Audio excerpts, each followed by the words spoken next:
Assalamualaikum warahmatullahi wabarakatuh. Jumpa lagi dengan Mbak Ining di channel Berkreasi Tanpa Lelah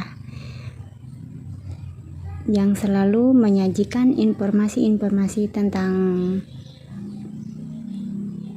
pengusaha kecil ya, pertahuan, proses pembuatan tahu tempe.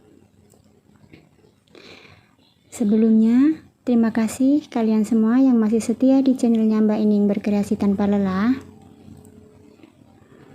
yang masih setia juga mengucapkan banyak-banyak terima kasih ya.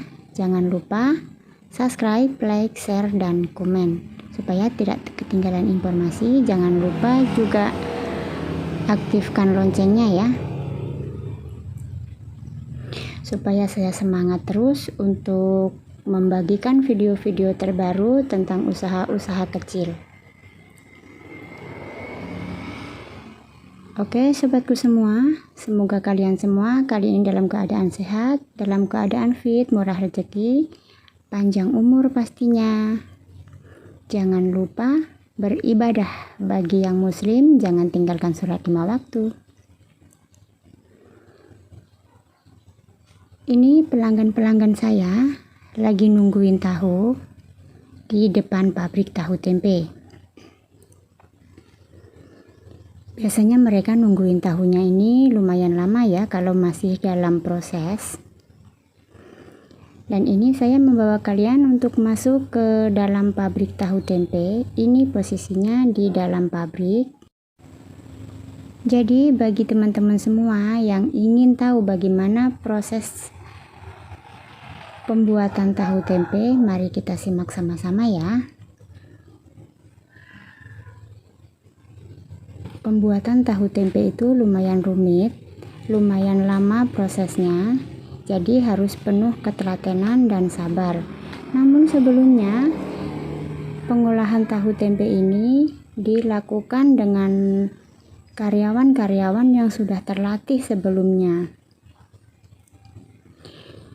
Jadi kalau yang karyawan baru, yang baru 1-2 hari atau 1 minggu begitu, jadi masih dalam proses training ya, mereka belum tahu apa yang mau dikerja dan seperti apa aturan-aturannya.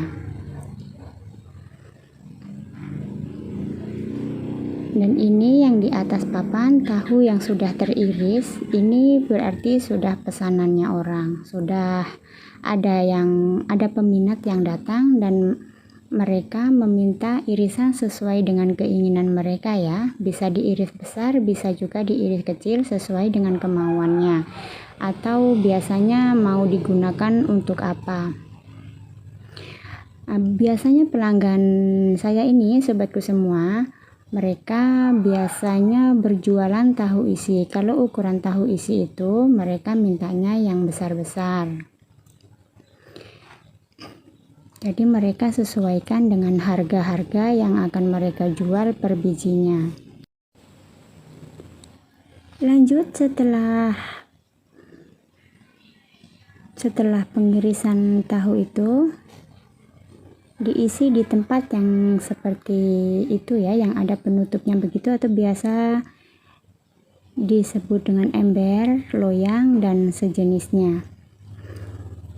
Manfaat tempat seperti ini supaya tahu tidak hancur, beda dengan diisi di tas, itu beda ya. Kalau diisi di tempat yang seperti ini bisa menjaga kualitas tahu agar tetap utuh nantinya.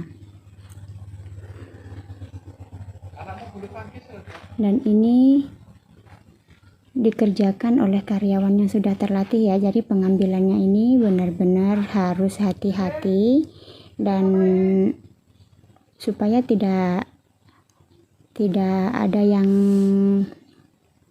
tergores atau terbelah ya tahunya, jadi harus hati-hati.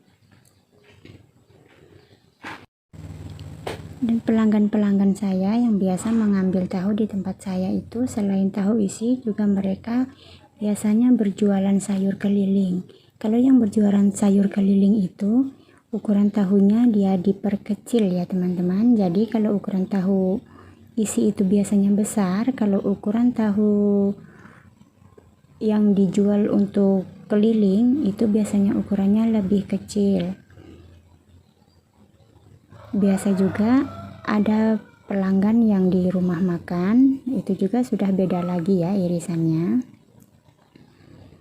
Dan ini tahu putih super yang ada di pabriknya Mbak Ining. Seperti ini, tidak terlalu tebal dan tidak terlalu tipis. Memang di daerah saya umumnya seperti ini ya tahunya. Mungkin kalau di daerah kalian sudah beda lagi. Tahu juga macam-macam ya teman-teman. Ada yang tahu putih, ada yang tahu kuning, ada yang tahu yang warna-warni yang sudah dibumbui itu yang cantik. Saya kurang tahu juga apa namanya, tapi yang jelas itu juga tahu. Tapi kalau di daerah saya memang umumnya tahu yang seperti ini. Adapun tahu kuning itu tidak terlalu diminati para pelanggan. Jadi yang mereka minati itu adalah tahu yang seperti ini. Dan ini proses produksi tahunya di tempat saya memang aktif sehari-hari. Jadi dari hari Senin sampai hari Minggu itu nonstop aktif kerja terus. Mungkin bisa libur kalau lebaran saja ya. Memang biasanya di tempat lain juga dalam 1 minggu itu ada liburnya 1 hari, tapi di tempat saya tidak ada ya teman-teman. Liburnya nanti kalau pas lebaran saja. Tapi untuk karyawan yang mungkin lelah, mungkin capek, itu bisa juga ya istirahat 1-2 hari, setelah itu aktif lagi bekerja. Dan ini yang sudah diisi, yang dari papan sudah diisi, ini berarti sudah orang punya ya. Lanjut, ini untuk kebersihannya. Jadi setiap hari papan yang dipakai dalam mencetak tahu ini selalu kami bersihkan ya. Karyawan-karyawan saya selalu membersihkannya, jadi tidak sampai kotor atau mungkin berlumut ya, karena di dalam pabrik tahu ini selalu air yang jadi bahan utamanya adalah air ya, selalu menggunakan air. Tapi bahan-bahan dan peralatan yang kami pakai di dalam memproduksi tahu ini selalu kami bersihkan setiap harinya, setiap habis kerja selalu dibersihkan. Jadi jangan khawatir ya teman-teman, di tempat saya kebersihan itu yang paling utama. Di dalam produksi tahu tempe itu membutuhkan orang-orang yang ulet, yang telaten, dan yang dimanfaatkan para masyarakat itu bukan cuma tahu tempenya ya, tapi ampasnya juga sangat diminati oleh masyarakat. Ampasnya tentunya untuk pakan ternak ya. Ini dia, ini sapi yang sering makan ampas. Jadi ampas yang sudah dipisahkan dari saripati tahu itu dijadikan makanan ternak atau penggemukan. Bisa juga sapi, ayam, kambing, domba dan sebagainya ya. Yang jelas bisa untuk makan ternak, untuk penggemukan itu bagus sekali. Ini terutama ini ayam saya mempunyai beberapa ayam dan selalu saya kasih makan ampas tahu.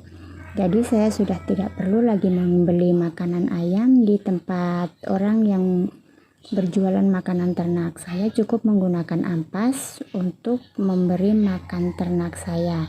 Jadi sangat bermanfaat sekali ya teman-teman. Jadi intinya kita syukuri aja apa yang menjadi milik kita sendiri ya. Apapun pekerjaan kita syukuri saja selama kita masih sehat dan kita bisa berusaha. Mudah-mudahan rezekinya akan lancar. Amin.